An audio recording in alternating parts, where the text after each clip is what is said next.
Hi guys, the title of the title you see on the screen today. Don't forget to like and subscribe and we'll get started.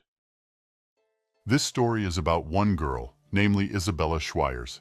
She had to meet the king, who said that she would be getting married very soon. He looked at the girl and asked her what she thought about it, even though she was only 9 years old at the time. Smiling, he told the girl that despite the fact that she was still little, her husband would be from a good family, and they would definitely take care of her. Isabella curtsied and said that it would be a real honor for her. She also added that she was incredibly grateful to his lordship for such an opportunity. The man laughed and said that she was a great girl if she really thought so, because it would do her good. After this, he said that he would take responsibility for her and marry her into the family of the Dukes of Rosamund. He thinks that she herself knows perfectly well that they are the richest in the Burgle Empire, in which they actually live. The man said that as the daughter of a duke, she could not even dream of such a thing, and this was simply a wonderful opportunity for her. He also laughed and said that no one would be able to harm her once she became the duke's wife, so she definitely wouldn't have to worry. Isabella, when she heard this, immediately became wary and did not understand what it meant that no one would harm her, because this Rosamund was the one who killed her in her past life. If we return to the obvious, the girl had already lived this life once, just as she had at that time in her past life. With the assistance of the emperor, she became the wife of Duke Rosamund. However, these damn idiots bullied her until she came of age and did not allow her to live a normal life at all. After this, her parents forced her to sign a will that they would transfer her to the Rosamunds through trust accounts. And eventually, over time, the girl was simply taken and poisoned. Of course, Isabella could not survive. She died on the spot. And when she opened her eyes again, she returned to her 9-year-old body. At that time, it was a big shock for her, and the girl simply did not understand how this was possible. However, after this, she was plunged into a very difficult dilemma: how to avoid the fate that was in her past life. Of course, she hoped that it wouldn't happen again. However, it was all about the crazy emperor, and after the regression, nothing changed. After a long silence, the man turned to Isabella and said that he often showed his generosity, and only her parents were ordered to explore the wasteland. So, he thinks that Isabella should receive good treatment in return, so he was going to watch out for that carefully. In fact, there was a place in their empire called the Wasteland, and it had been there for quite a long time. It was filled with endless dark fog, and people were often scared by it or killed in that place. However, over time, dark magicians appeared who used this space to their advantage. The emperor ordered it to be explored and destroyed, but no one volunteered to do it. At first, no one showed any interest except for Isabella's parents, the Viscounts Schweigers, and these two eventually died in that very dark fog, leaving their daughter completely alone. That's why Isabella understood that the emperor was worried only for this reason. He was going to marry her off as soon as possible, just to get rid of the problem. If he just abandoned Isabella, no one would want to go to the desert lands, so he had to show his best side. The emperor said that the sooner this happened, the better. Right now, he was going to send a messenger to this candidate who would tell him about the wonderful news. When Isabella heard that he wanted to do it immediately, she immediately became worried. Without thinking twice, she turned to him and her voice was filled with excitement. She bowed her head and said that she was completely unworthy of becoming a member of the excellent Rosamund family. That's why she insistently asks him not to show her such generosity. Isabella even had to kneel to make it sound more convincing. She really hoped that these words would have an effect on the man, and he would quickly give in. However, she was not sure if it would work the first time. But then the emperor suddenly became very sad and said that he had chosen the best candidate for the role of groom, and therefore believed that Isabella would be happy with such an opportunity. When the girl saw his expression, she realized that he was openly expressing his dissatisfaction, and she did not understand why he simply could not agree as easily as she needed. After a moment of silence, the man said in a very angry voice that he still wanted to see her get married, and he didn't care whether she wanted to do it or not. Isabella didn't understand why he was so unhappy at all, and she realized that he did care. Then, with a heavy sigh, she said that in fact, she had admired one family for quite a long time. The man, hearing this, immediately lit up with joy and asked what kind of family this was. He also added that he could quickly arrange a wedding with whoever she wanted. The girl said in a confident voice that this was the Duchy of Barmouth. The man who stood next to the emperor was very surprised when he heard this. In fact, this man was Keller Barmut. He was the personal guard of the royal family.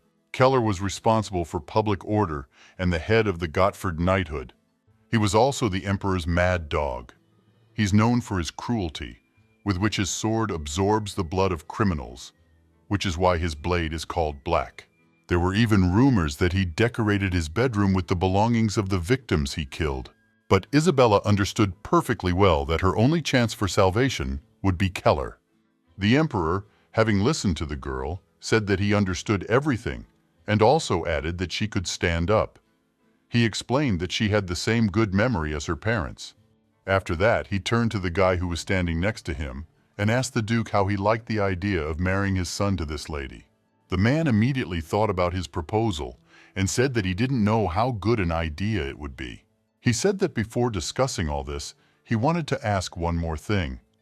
The emperor, hearing this, immediately thought that apparently he was also interested, since he was ready to even ask about it in more detail. He smiled and said that he could, of course, tell her all about it, but the guy didn't say anything. He just started to get as close to Isabella as possible. The girl, seeing this, even panicked a little. She could not believe that he was really walking towards her. But then suddenly the guy stopped and looked at her with a very icy look. And then, in a quiet voice, he said that if she didn't know, then no one had ever said anything about admiring their family before. But Isabella was not at all surprised by such an answer, because it was quite natural. Few people would like the cruelty with which the guardian of the law kills people. Therefore, looking at the girl, he asked what it was about their family that had so delighted her. He said he was really interested in hearing about it. Isabella panicked for a while, so she just stood there and said nothing. But she knew she had to pull herself together, because if she didn't answer, she would immediately go to Rosamund. So she had to think of something urgently.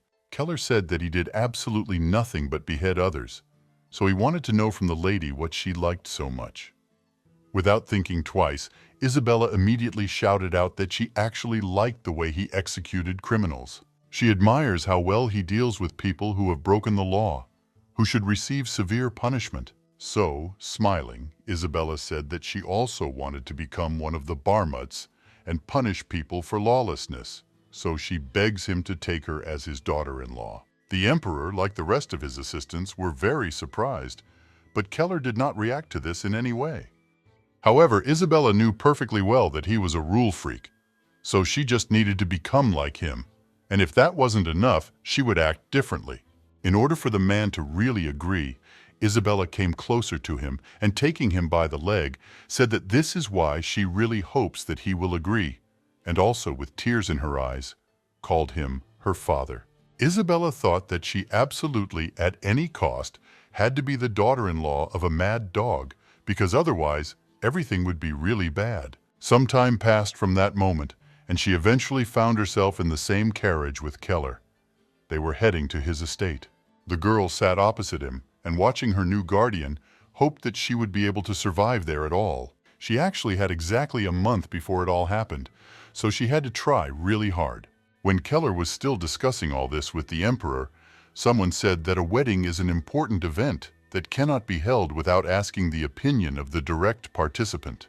The emperor, hearing about this, was immediately surprised and asked which participant was being discussed, and Keller explained that he, of course, meant his son.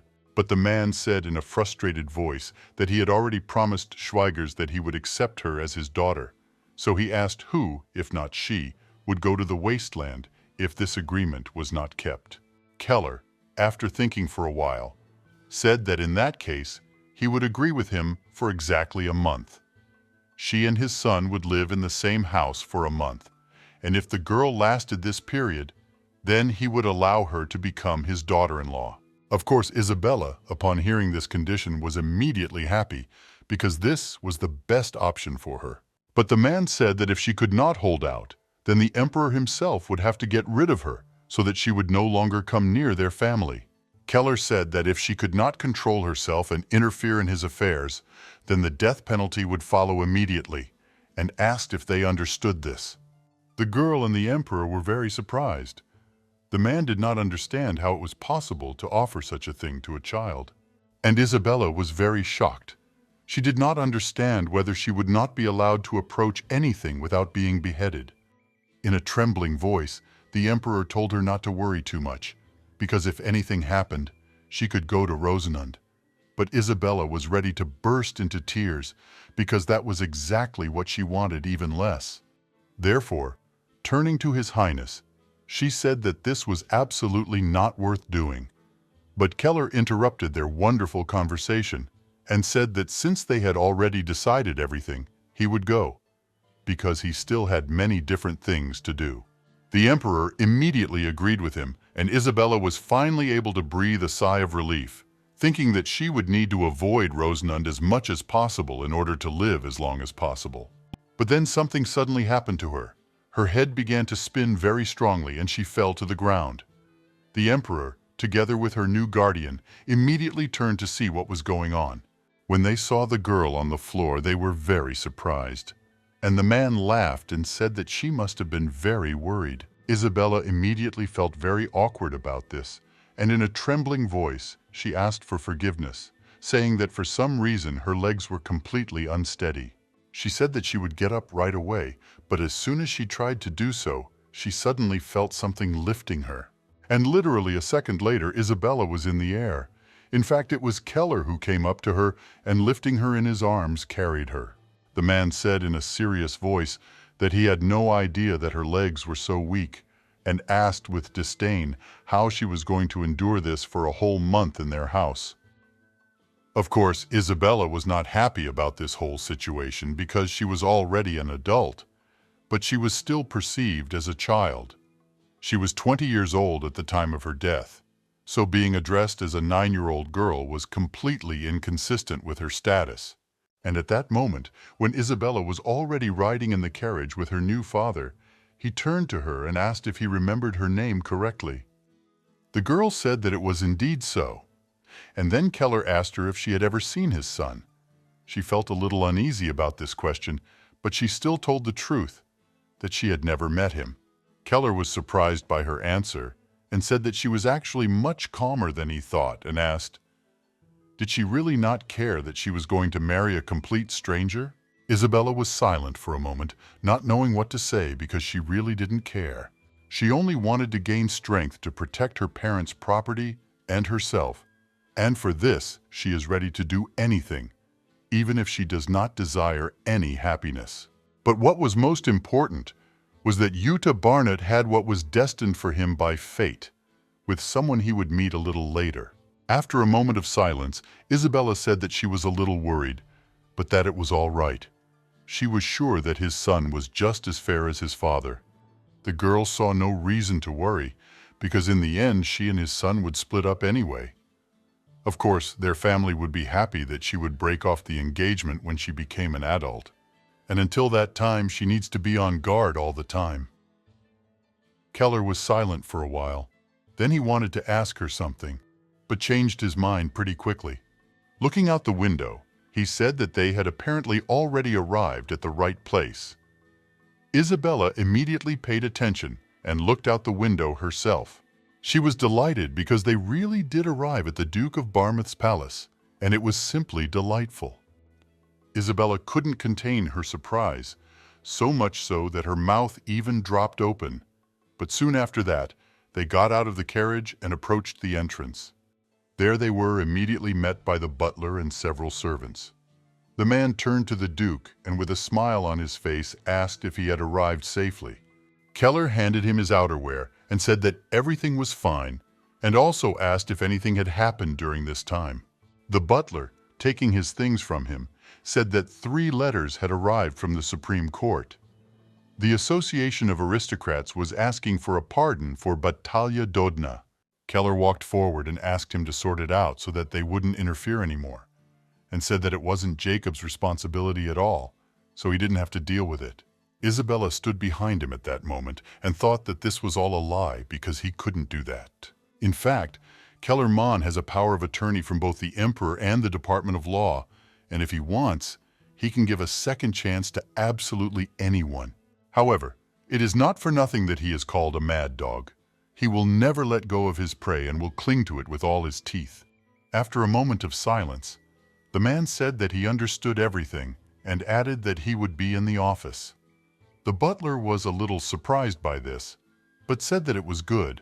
After that, the guy turned his gaze to the girl, who remained standing below with a very sad expression on her face. Isabella seemed ready to burst into tears, so the man immediately turned to the gentleman, who was already about to leave. Keller stopped, and looking at him in surprise, asked what he wanted anyway. Then the butler said that he would like to inquire where this young lady was from. He, of course, pointed in the direction of Isabella. The man immediately remembered that he had not arrived alone and replied that this was his future daughter-in-law.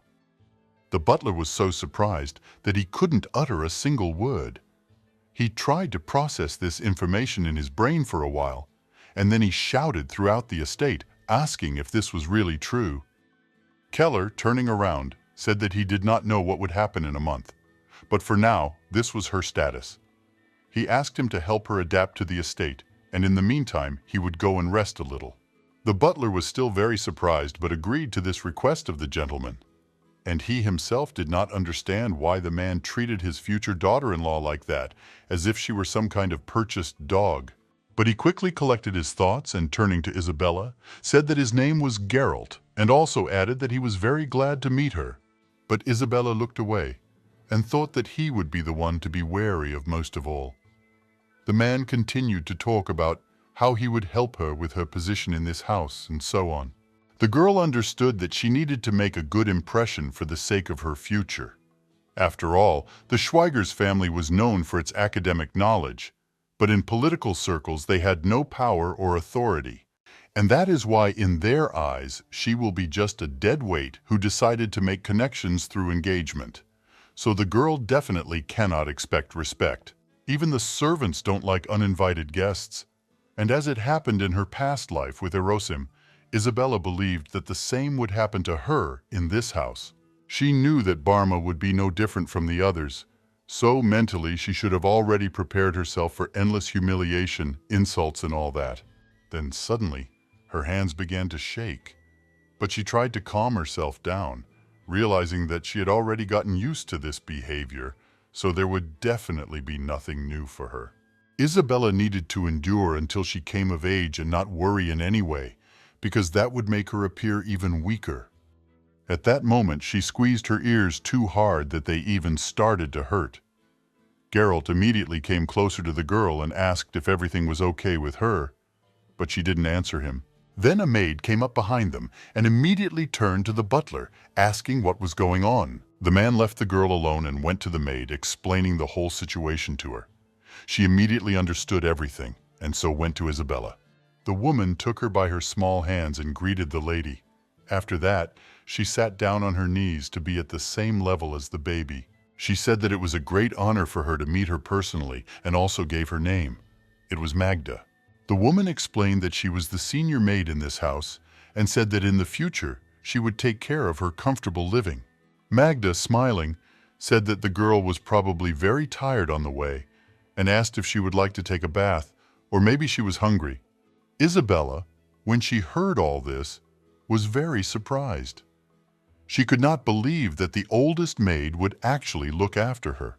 Magda said that the girl could rest assured that she would not harm her in any way and would take good care of her.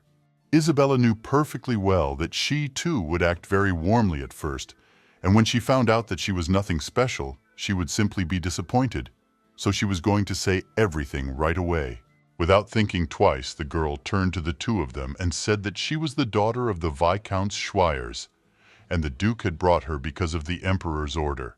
She explained that she would have absolutely nothing to give their family, so they could not care about her. She understood everything perfectly. Magda, when she heard this, was very surprised. She was silent for a while, and then told Isabella that, of course, they could not know what the Duke was thinking. And how long the girl will have to stay with them, they also do not know. However, they are sure that she is still young and all children have the right to be protected. And this is precisely the responsibility of adults. Magda, smiling at Isabella, said that no matter what the future held, they would do their best to take good care of her. So she can definitely be calm and not worry. She explained that it is better for children not to worry about this, because it is really the responsibility of adults. After that, she stroked her hair to calm her down, and Isabella immediately burst into tears, remembering her father and mother. Of course, she had come to the Barmouths that day of her own free will with a bad reputation, and she didn't know what to think about Keller. But everyone else had been so nice to her that she felt like she liked them all very much already. After this, Magda hugged the girl and soon told her to stop crying, otherwise she would ruin such a sweet face with her tears. At that moment, a boy peeked out from around the corner. He looked simply incredibly beautiful. He had dark, like night, hair and blue, like a lake, eyes. He looked at Isabella and the servants for a while, and then he began to wonder who she was and why there was so much attention being paid to her. Of course, he did not approach them. Soon, Isabella was taken to the banquet hall, and of course, they put a lot of food on her plate. Then Magda asked if she liked the food. The girl smiled and said that everything was incredibly delicious, and she really liked everything. She was served warm soup with lots of seafood and fresh soft bread. She ate it all very quickly and in rather large portions, and with tears in her eyes the girl said that everything was simply wonderful and delightful. Magda then told the girl that she had completely forgotten to warn her that she could address them however she wanted. Isabella, after thinking for a moment, asked, "Do you really like it that I speak to you in a respectful manner?" Magda immediately nodded her head in agreement. Then the girl, smiling, said that she understood everything, and also added that she would try to get used to it. She thought that she would soon have to adapt and not interfere with Keller's peaceful life. Soon after the dinner was over, the girl could not even move a finger. She had eaten so much. She remembered that he had told her to come to the office later, and she wanted to sleep so much. But then suddenly, Isabella realized that she needed to come to her senses and use all her strength to please him. The other maids who served her were immediately touched because the girl was very sweet, and they believed that she and the young master would be an ideal couple. Isabella heard the gentleman's name through her sleep and immediately thought that they were talking about Utah. Then she realized that she had never seen her fiance in all this time. In fact, Keller's son was Utah Barmouth, and in her past life he was known for his terrible integrity and cute appearance. Cold gaze and cruel image. That was exactly what Utah was. But she did not know him as a child, so Isabella began to worry about how he would perceive her at all. At that moment, Magda came up to her and said that she would take her to the bedroom because she noticed that she was already falling asleep. Isabella fell asleep quite quickly, and the maid had to carry her in her arms. The girl dreamed that she was in the forest among beautiful snow-covered trees. But then suddenly, out of nowhere, a huge black wolf appeared. She began to tremble with fear because he was 10 times bigger than she was. She immediately turned to this dog and asked if it was kind, but she herself was in a panic, not understanding what kind of dog it was and where it came from. At that moment, the wolf began to approach her even closer and already opened his big mouth in order to eat her. Isabella began to walk back slowly, but it was all useless because the wolf had already growled, and she understood that he would bite her right now. But then suddenly she opened her eyes, hearing some kind of squeak behind her. After that, the girl immediately turned around to check what it was.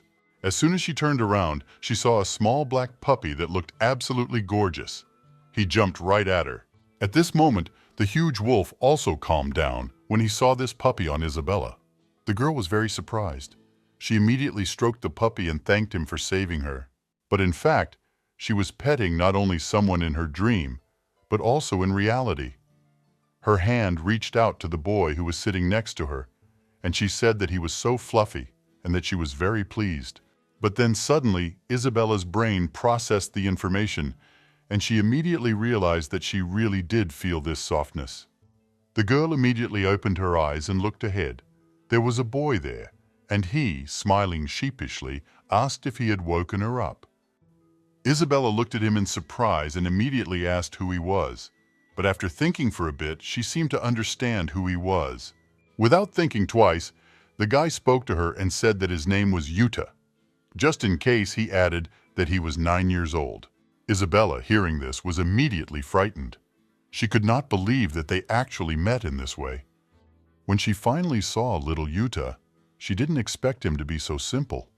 She knew that his character had changed last time after he had a serious illness when he was 16, and he met his destiny around the same time. So Isabella realized that she could stay with them until that moment.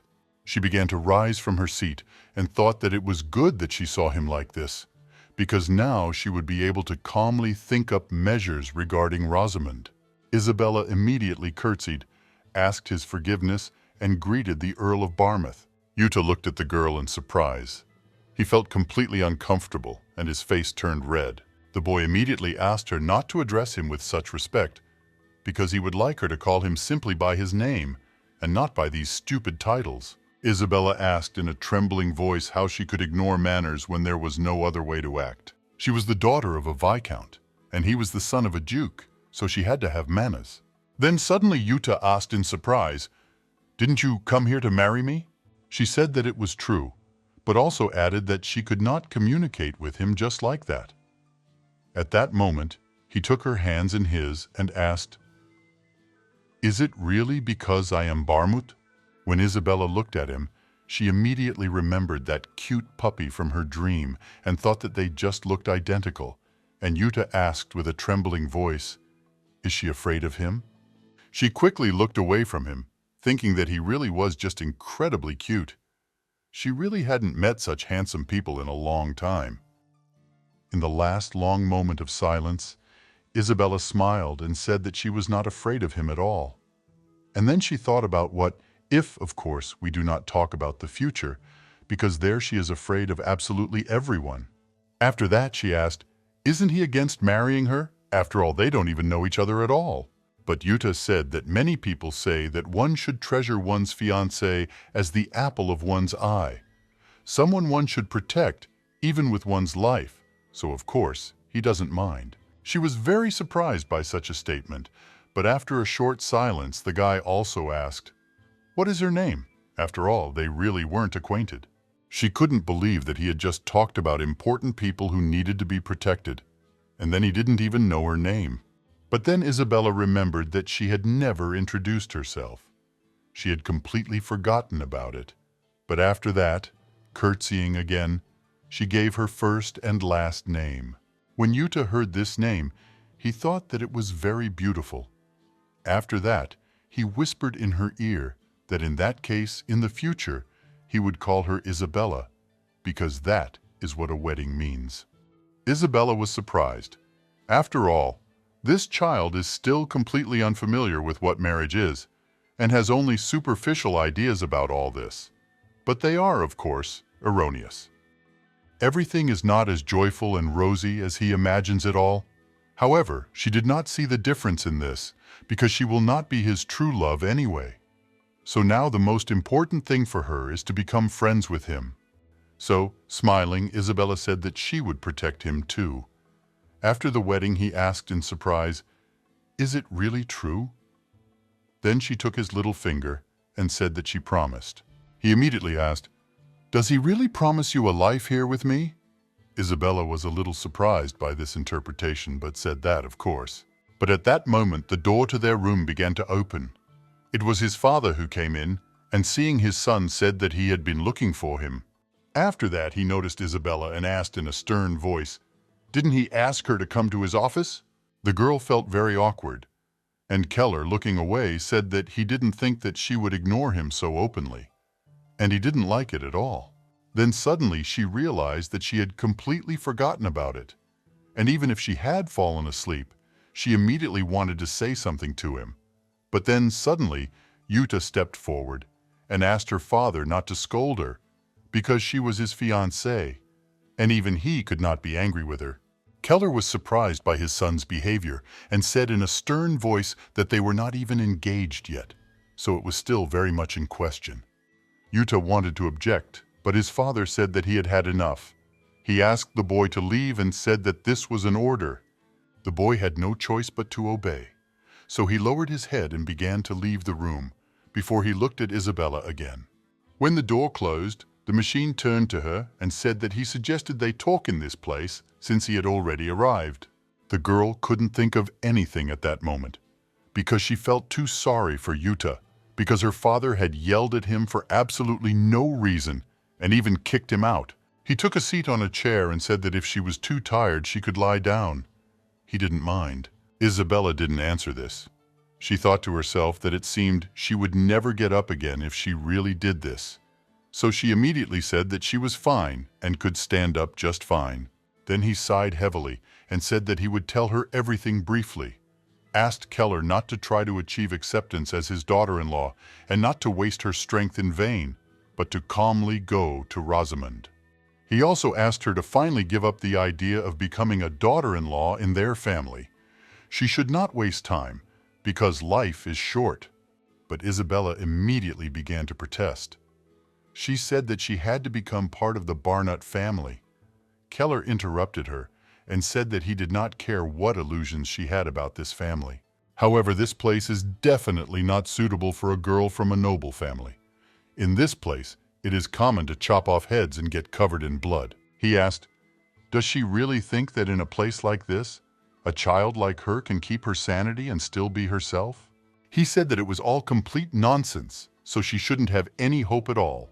Isabella started screaming and said that she didn't care at all. She would definitely be able to grow up on her own, and also promised that she would not be a burden and would be useful.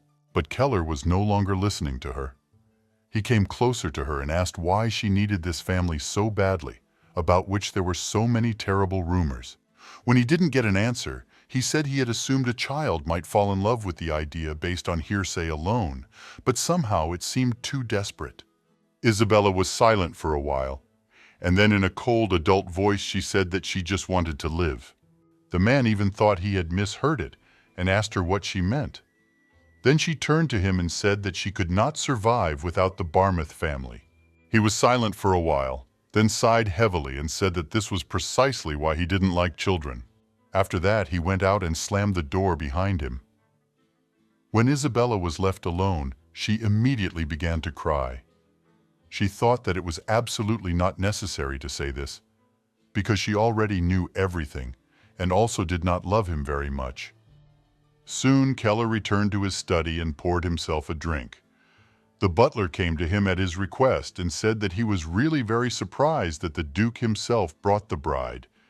He did not expect that he was capable of such a thing.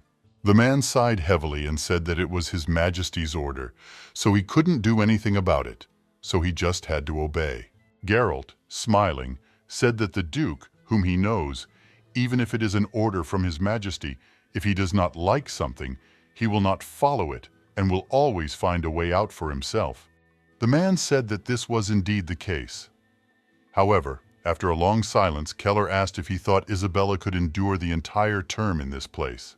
The man bowed and said that he was sure that it would not be easy, of course, for her, since she was accustomed to a completely different environment and customs, but he believed that she would still cope. Keller, after thinking for a bit, still said that in that case he wouldn't mind giving her a chance, but he hoped that it wouldn't break the girl completely. The next morning, Isabella was again bathed in all the attention from the servants, especially at breakfast. The maids gave her some treats and asked how their mistress could eat so deliciously. After that, they gave her many more different dishes, because they wanted to see her reaction to their taste. The maids really enjoyed admiring the girl and said that she was simply incredibly cute. One of the maids said that she was very sad that no one in that house showed emotions, so she was glad to have such an opportunity to observe such a sweet girl. The other maid, smiling, said that she was also very pleased that her mistress ate with such a great appetite. Isabella thought that all the servants who were in that estate were very kind, and fortunately, they were not at all against her yet, so she could at least relax a little. After that, another maid came up to her and took the plate from her. The girl immediately thanked her and said that everything was simply wonderful. Of course, she wanted Kel to change his feelings towards her, and just at that moment a man entered the room. When she saw this, she was very surprised and thought about what many say, that even a mad dog comes when it is mentioned. That is exactly what Keller did. She also thought that he could not be considered an aristocrat at all, and after that, yawning, she greeted the Duke and asked what he was doing at such an hour in the dining room. The man, coming closer, asked in surprise, "Has dinner really already been finished?" He really looked very worried. When the maid said that this was indeed the case, he asked if they had any clothes for going out that would be suitable for this child. Magda smiled and said that they really did have the clothes that the lady had brought with her. The man said that this was very good, and then added that she had 10 minutes to prepare everything. When Isabella heard this, she was very surprised. She could not believe that he really gave so little time. She even believed that there was not a single lady in the world who could change her clothes in only 10 minutes. The girl finally came to the conclusion that the man, apparently, never raised a daughter. However, Magda was simply incredible and was able to do everything very quickly. And just about this time later, Isabella was wearing a beautiful yellow dress. It suited her very well. Looking around, the girl was very pleased. She thought that she really hadn't worn these clothes for a long time, and also remembered the fact that her mother loved such dresses. After her death, Isabella felt somehow sad to wear them. When she went downstairs, she saw that Keller was also ready. He was wearing a very formal black business suit. The gold chains that were for decoration matched perfectly with the buttons on his suit, as well as the sword he took with him. Isabella, seeing him in this appearance, thought that he really looked like a death priest, and also decided that this was a completely new costume for him. When he saw the girl, he said that if she was ready, they could go already. Bella immediately said that they were ready, and after that, they went outside. The estate was truly terrifying, and the atmosphere was further enhanced by the crows that were always nearby on the withered trees. When they got outside, Keller told her to follow him. From there, they got into a carriage and soon arrived at a place unknown to Isabella. A man immediately came out to them, and when he saw the Duke, he was so scared that his hands even started shaking. But he greeted him and said that he was very glad that he had come. Keller said in a quiet and angry voice that he had come for Vitaly Dodna. When Isabella heard this, she immediately thought about it. She remembered that this man was the one who fought serial criminals. She soon realized that they had come to this strange place. It was Rutger's estate. In fact, one of the 12 angels of the Lord, the angel who drags the wicked to hell and tears them to pieces in order to devour them, is called Lutga, and he was just in the estate they arrived at. As soon as the people were let inside, they immediately went to some kind of dungeon. Keller spoke to the girl and said that she was not particularly surprised by where they had ended up, so he assumed that she knew where she was. Isabella walked behind and said that her father had once told her about it. It was a place to keep bad people. But the man said Barmouth is not just a man who locks up criminals. They get the punishment they deserve, and they make sure they don't commit any more crimes. Then Keller glanced at the girl and asked if Isabella thought that criminals should receive their punishment according to the crime they committed. The girl was a little wary of such a sudden question and thought that they were probably talking about Vitaly Dodna. In fact, Vitaly Dodin was known as an arsonist who burned down 3 entire villages. So hundreds of innocent villagers suffered from this arson. Most of them died, of course, and some survived, but their usual life was no longer the same. Of course, there could be some circumstances that Isabella doesn't know about. However, she believes that since he committed such terrible crimes, he must be punished. But Keller probably doesn't ask her about such obvious things, so she decided to pretend she didn't know and watch for a while. So the girl said she wasn't sure. They continued walking through a rather dark and abandoned place, and Keller told her to think about this question. Well, after a while, he suddenly put his hand so that he blocked her way. Isabella looked at him in surprise, and the man told her to stand quietly and wait.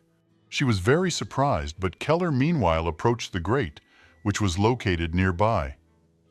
There in the distance, a silhouette of a man was visible. The man was silent for a while, and then turned to the one behind bars and asked how he had been living all this time. The stranger did not even come into the light, but it was clear that he became interested and raised his head to see his interlocutor. Keller at that moment sat down on a bench, which was located next to the bars, and said that he had been promoting this idea in the aristocratic union. So he wondered where the guy had such connections in the first place. The man, the prisoner, hearing this, only laughed, and then in a quiet, hoarse voice asked if this was even important. As soon as Isabella heard this voice, she realized that it was filled with anger and even despair at times. Because of this, she felt somehow uneasy. For a while they were all silent. Then the prisoner said that apparently his efforts had not been in vain, since the busy Duke had come to him in person. However, just because of what the aristocratic union said, it was unlikely that a wild dog from the imperial family would come to solve his problems. So he believed that there was something more involved. At this point he stood up on his legs, which were very damaged, creaking with his chains. The man began to approach the bars and said that he believed that the Duke had some other business connected with him. So he turned to Keller and asked what had really happened. The man was missing one eye. Where it should have been, there was a huge burn mark. It was creepy, but the Duke himself rose from his place. He came closer to the boy and said that when he was alone, he began to chatter a lot. After this, he explained that the date of his execution had already been set, and the execution of the sentence would begin in a week. Keller looked completely calm and said that in any case, no one would come to his execution, so the process would be greatly shortened. When Isabella heard this, she was simply stunned. She could not understand who in this room was the real villain because even her new guardian was behaving quite creepily. Well, the man kept talking. He told the boy to enjoy the air of the world he was in while he still could. The girl looked at him in surprise and thought that perhaps it was just her impression. However, she did not understand why it seemed to her that someone was deliberately provoking Watali. And it really worked. The prisoner grabbed the bars with his hands, began to shake them violently, and asked how his daughter Rena was doing. Keller did not answer this for some time, and then smugly said that he thought there was no reason to tell this to a criminal like himself. When the man heard this, he became even more angry. He shook his body so hard that even the hood flew off his head. The guy screamed loudly and said that he was not a criminal at all. He explained that he simply wanted to save his daughter.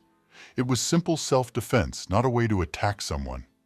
Keller asked in a cold, distant voice if having a reason made what he had done any less significant. He also said he wondered where he got his comfortable thinking from.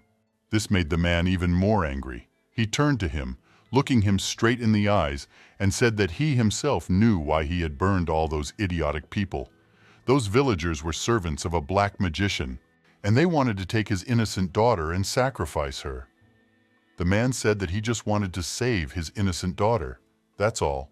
Then the prisoner, with a trembling voice, turned again to Keller and said that if he had even a little emotion, he asked him to tell him where Rena was. He asked him to at least let him know if she was alive or dead. He simply begged him to give him this information. However, Keller said that he could not answer him on this. After the prisoner heard these words, he did not even hesitate to take and spit right in the Duke's face. Then he started shouting loudly and said that the answer is knowing what their village does to the people of other villages. He started calling him various obscene names, and at that moment he was crying bitterly. Isabella stood out of the prisoner's line of sight, trembling with fear. She had not expected to see or hear such a thing. The man continued to get angry. He said that the Duke was just a dog of the imperial family who preyed on the weak in the name of the law. He believed that Keller was an empty creature who did not know what real justice was, and said that he would forever curse the Barmatov dog for who he was. Some time passed from that moment, and the man finally went outside with Isabella. They walked some distance, and suddenly the guy stopped. He turned to the girl and told her that she had just seen it all, and explained that being part of the Barmats meant that she was becoming the object of someone's hatred. And after that, looking Isabella straight in the eyes, he asked, "Is it really true that even after seeing all this, she still wants to become part of their family? Of course, the girl understood that this was all some kind of test. Keller was waiting for her to give in. She believed that if they said they were ready for all this, then he would tell her in response that if she was going to give in because of such a trifle, then it would be better for her not to even start. Isabella ignored his words and said that before they continued, she wanted to ask him one question. The man immediately asked what she wanted to know, and the girl immediately asked where Vitaly Dodna's daughter was at the moment. She explained that when the man asked about his daughter's whereabouts, the gentleman said, not, "I don't know, but there is no reason to tell him." Isabella explained that this meant that he knew where she was, but she saw no point in telling the prisoner. Of course, she can be so sure, because it is thanks to the people who in their past life never stopped scolding Keller and his daughter. Many people said then that the Barmut's daughter had been hidden for several years, and thanks to this, the lives of ordinary people had become stable. Isabella wished it were all that simple, but unfortunately, life is much harder than one might imagine. So turning to the man, she asked if it was true that he had saved Keller's daughter. Keller, scratching his head, decided to avoid this conversation and said that she was too persistent. However, he still admitted that his daughter was with him.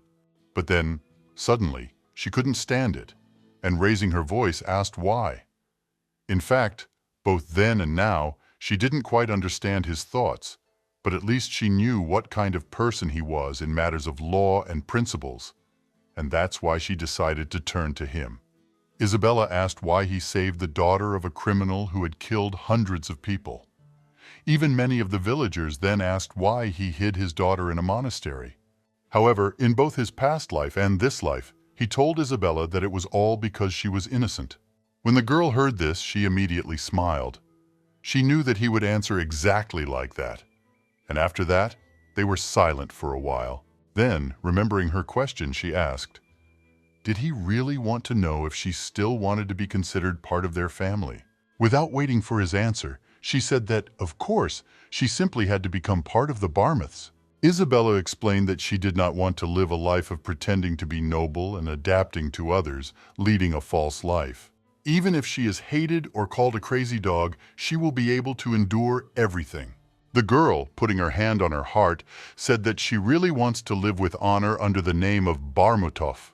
For her, this is much closer than the entire aristocratic society, where you are nobody. Keller was a little surprised to hear her arguments. After some time, he asked if she really called them and the people in it crazy dogs. Isabella immediately felt uncomfortable because she blurted out something without thinking. In fact, when she said it, the man was even speechless. He first wanted to ask if she really thought so, but then he changed his mind and sighed heavily, saying that he just didn't expect it. Suddenly, Isabella couldn't stand it any longer, pointing her finger at him. She asked if he was really laughing, but the man ignored her action and said that they needed to stop talking about nothing. Keller suggested that they return home already and extended his hand to her so that they could go with her to the cart. Isabella was very surprised to see this. She couldn't believe that he had actually just told them to go home. When she had stood there for a while, looking at his hand, his patience began to wear thin, and he asked her if she was not going to go. Isabella immediately said that was not the case, and putting her hand in his, said that she did not mind going home. And so the little girl and Keller went arm in arm to the carriage to go to the estate. She thought that the man was really a big bore. Soon after, when the sun was already starting to set behind the horizon outside, they finally returned to the estate. There they were immediately met by the butler and the maid. They were furious and asked where they had gone together without even warning. But Keller did not answer this question. He said that he was very hungry, so he asked them to prepare something to eat. In fact, Magda and the butler were very surprised because Keller was holding Isabella in his arms, and her stomach also began to rumble after all the tension had subsided. Geralt exchanged glances with the maid, and they could not believe that such an unapproachable person had taken the girl in his arms. They did not know how she had even performed this miracle. But soon after that, Keller finally put her down on the ground, And then suddenly Isabella heard someone scream. It belonged, of course, to Yuta. Turning her head to the side, she saw him running out of the estate and running straight up to Isabella and the master. He asked where they had gone. He said that he was very worried that Isabella had been taken away by her father, and also, examining her from head to toe, asked if she had any injuries or broken bones. Isabella was very surprised. She couldn't understand what Yuta had been doing with his father if he had such a reaction. She even suggested that perhaps he had broken something in the past. Isabella immediately said that she was fine. Then Keller, explaining to all three of them, said that he had been at Rutger's estate. When all three of them heard this, they were very surprised, and for some time could not even answer anything. Yuta was the first to come to his senses, and turning to the gentleman, said that no matter how old she was, it was still too early for her. But Keller explained that she was Barmut's future bride, and such things had to be foreseen in advance. Then Magda asked in a surprised voice if this was really how he wanted to say that he had decided to accept her into the family. Keller then answered in a confident voice that this was indeed the case. He had made this decision after thinking it over thoroughly beforehand. Isabella was incredibly surprised to hear this, and the man said that the engagement would take place in a month, so they would need to prepare. Yuta, hearing this, immediately became happy. He ran up to the girl and wanted to hug her. However, Keller got ahead of him. He walked up to her, knelt down, took her hand, and then said that from that moment on, nothing could threaten her. The man told her not to forget that Barmouth was now her home too, so she had to defend her name. Isabella was surprised. She didn't have time to say anything, but she made a rather strange expression on her face, so Keller became wary and asked what was going on. The girl said in a trembling voice that of course everything was fine. It was just incredibly nice for her, and she called him her father. Isabella even cried a little. She said that now she has a place where she can be, and this is more precious to her than anything in the world. The news spread quite quickly, and one rainy evening the Duke was sitting in his study. Having summoned his assistant, he was simply furious. It was a completely different Duke, a man who was supposed to become a new father for Isabella. He turned to his assistant and asked what all this nonsense was about. Why were they saying that Keller's son was engaged to Schweier's daughter? He continued to shout loudly and asked if they had ever seen each other before to talk about an engagement. The man tried to calm the Duke down so that he wouldn't destroy everything in his office. And his son, who was Isabella's potential fiance, agreed with his father and said that it was even better for him that he should no longer marry such a pathetic girl as she. But his father, suddenly turning to him, began to shout at him too, saying that he was a real idiot, and also that he was behaving so calmly only because he didn't know what she had. But then, having calmed down a little, he also added that, fortunately, the engagement had not yet been officially announced, and he was sure that the Emperor had arranged it without any hesitation. He sighed heavily and said that both the Emperor and Barmut were the same idiots who did not understand how to act correctly. After this, the man turned to Rudolph, the assistant, who had been standing nearby all this time and listening to this hysteria. He told him to go to Barmouth and bring the girl to them at any cost. The man wanted to object, but the Duke told him to do it without further ado. Just bring Isabella, he would do the rest himself. He said that he must get her at any cost for the glory of the Black Empire. However, after the visit to Rutger's estate, the most peaceful and beautiful days began in Isabella's life. Magda and the rest of the servants were all busy preparing for the engagement and had even managed to organize a festive picnic. Of course, she felt very sorry for the maid because she worked day and night, all in order to manage to do everything correctly in such a short time. When Isabella went on a picnic with Yuta to somehow improve their communication, the boy said that everyone around was so busy and he was the only one relaxing and asked if this was even right. In fact, Isabella felt the same way. But despite all this, she was not bored at all because her future groom was right next to her. Then, while at the picnic, the girl asked the gentleman if there was anything wrong with him spending time with her in this way. Yuta was very scared by this question. He even dropped the cookie from his hands and asked what kind of questions these were. and also wondered if she didn't want to play with him anymore. Isabella didn't expect him to be so scared, so she said that it wasn't like that at all, and also asked him to calm down. She explained that it was Magda who said so. Isabella said that she knew that he was going through hard training and listening to lessons to prepare an heir. And even if he had arms, they still wouldn't be enough to do all of these things. She smiled and said that, of course, she enjoyed playing with him, but she was very worried that he was wasting his precious time because of him. Yuta was pleasantly surprised and asked if this was really true. The girl said that of course it was. She was very worried about him. Then an idea suddenly occurred to him, and he asked Isabella if she wanted to study with him in class, because that way they could spend more time together and, in addition, develop. She looked at him in surprise and asked if she could do that, and also wondered if it wouldn't be a big problem. Isabella said that if it could be arranged, she would be happy to agree. But Yuta didn't understand why this should be a problem, and said that if she studied with him, she definitely wouldn't be bored and he wanted to spend more time with her. However, at that moment, the man who had been watching them all this time from behind the tree accidentally stepped on a branch because he wanted to leave. Yuta immediately grabbed his sword. His reaction was very good. He began to shout towards that very tree, asking who was there. The boy was very hostile. He addressed the stranger in a rough voice and said that if he did not give his name, he would consider him an intruder and he would have to take certain measures to protect himself. Isabella was very scared at that moment. She immediately turned in that direction and suddenly saw some stranger coming out from there. The man immediately apologized for frightening them and explained that he had come on behalf of Duke Rosamund to meet them. Yuta continued to keep his hand on his sword, and the voice said that since Mr. Keller was not at the estate, he decided to just go back. The man also said that it was the first time he had seen such an exquisite garden and was so enchanted that he walked into the place just admiring everything around him. Isabella couldn't figure out whose voice it was, but then she suddenly remembered hearing it in her past life as soon as she arrived at her fiance's estate.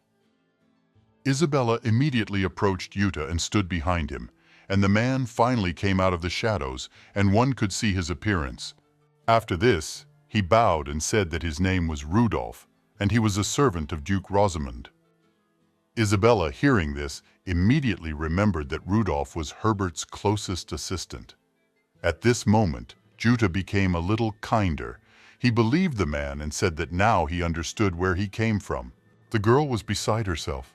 Angry, she didn't understand how one could just let down one's guard in front of a stranger. But the boy, turning to Rudolph, asked why he suddenly wanted to meet his father. Rudolph, smiling, said that they wanted to invite Lady Isabella Schweider to Rosamund. Yuta looked at him in surprise and immediately asked why Isabella. And the man said that perhaps the gentleman did not know, but the Schweiers and Rosamund had long-standing friendships thanks to their joint research. And at this time, the sad news came about the death of the Baron and his wife. So Duke Rosen, he was deeply saddened and worried about the safety of the lady. In fact, as Rudolph said, it is indeed true that Herbert provided financial support to her parents, but it was more of a ploy to achieve his own goals. She remembered very well how angry he was when her parents refused his offer, so of course she didn't trust this whole family. Rudolph continued speaking. He said that this was why the Duke wanted to invite the lady and meet her personally in order to give her advice and support regarding her difficulties and the future. He also said that if Yuta didn't mind, he would like to go there with them immediately. Isabella immediately began to worry. She realized that they wanted to take advantage of Keller's absence to take her away. She did not know what to do. She was surprised, being only the daughter of a baron, and there was no way to justify refusing the Duke's invitation. Then she grabbed Yuta by the shirt and tugged it a few times to get his attention. She knew perfectly well that if she refused, she didn't know what they could do in the motherland. Because of her, everyone in Barmouth could suffer, and she certainly didn't want that. Rudolph continued to appeal and insist. He asked Lady Isabella if she was ready to go, since Duke Rosie was also waiting. She understood that she had absolutely no other options, and she would have to go with him at her own risk. However, Yuta blocked her path at that moment and said that he would also go with them and would under no circumstances leave his bride alone. Rudolph immediately panicked. He quickly told him not to worry because he would take care of Lady Isabella and everything would be fine. However, Yuta also insisted on his own and said that he would go anyway. The girl then looked at him with a new look. She could not believe that he was actually standing up for her. Rudolph continued to try to persuade the boy and said that this was a matter between two families, and he would certainly not be interested there. And at that moment, he himself thought that this little dog of Barmut's had to get out because he would ruin everything. Well, Yuta said that he won't leave her alone. He won't let Isabella be taken away without permission because she's his fiance and he's responsible for her well-being. Rudolph was furious. He thought that, as expected, all the people from Barmouth would be so stubborn. However, he knew that if things continued like this, there would be real chaos. Then, laughing nervously, he turned to Lady Isabella and said that they could not waste so much time. He grabbed her hand and began to drag her toward the exit. He said that he would explain everything to her in the carriage, so they should go already. Then Yuta grabbed Isabella from the other side and shouted at him to let go of the girl. Isabella had even started to cry, because she didn't want to go back there under any circumstances. She thought that she had already managed to avoid that fate, as in her past life. But at that moment another man approached them, and Keller's rough voice was heard, turning to Rudolph, asking what he was doing with his son and daughter-in-law. Isabella, hearing his voice, immediately rejoiced. She thought that the man had returned just in time. Rudolph himself was very frightened. He immediately let the children go and asked the Duke of Barmouth how he managed to return at all. Keller immediately approached the children and, stroking Isabella on the head, asked, "Did he really come knowing that he was not there?" From his reaction, it was quite obvious. He also told the man that he was very sorry. However, at the moment he was in a very bad mood, and so he started yelling at him, asking why the hell someone like a rat smugly entered his house, and now he sees how his only daughter-in-law is being kidnapped. Keller quickly pulled out his weapon and immediately pointed it at Rudolph. The guy was very scared and screamed loudly, because he did not expect that they could even kill him here. In a quiet voice, the man turned to this assistant and asked how Herbert would react if he were executed. And bringing his blade closer and closer to the man's throat, he asked if he wanted to test his reaction. The Duke's assistant was very excited. He understood that this was all pure madness, and he already regretted that he had agreed to this at all.